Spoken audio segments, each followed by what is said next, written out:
Bonjour à toutes et à tous, merci de votre très belle fidélité. Voilà qu'en ce premier jour de l'année civile, la fête de Marie, Mère de Dieu, et la journée mondiale de la paix se croisent. Faut-il y voir un signe?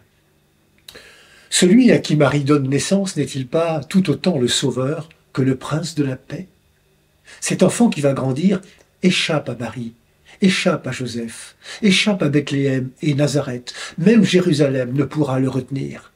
Par Jésus, Dieu s'engage dans l'humanité par un amour que nul ne peut imaginer. Et ce sont de simples bergers, ne sachant ni lire ni écrire, qui vont être les premiers annonciateurs. Des pauvres auxquels personne n'aurait pensé. Quel beau signe de la part de Dieu. Aussi, par cette manière de faire, Dieu nous dit que la vie, même la plus petite, la plus simple, la plus insignifiante, a du prix, et que cette vie mérite de grandir comme un ferment dans tous les cœurs, sans distinction. Ce sera là toute la mission de Jésus Sauveur.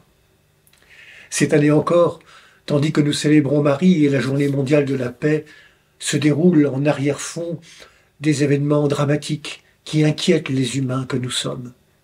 Guerre, violence, elles pourraient même nous déstabiliser et atteindre notre espérance.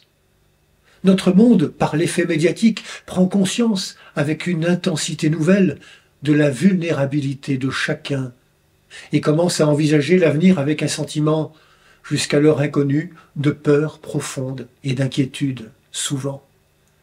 Il y a 40 ans, le pape Jean XXIII nous livrait son encyclique Pacem in Terris. La paix n'est qu'un mot vide de sens si elle n'est pas fondée sur la vérité, se construit selon la justice, reçoit de l'amour sa vie et sa plénitude, et enfin s'exprime efficacement dans la liberté.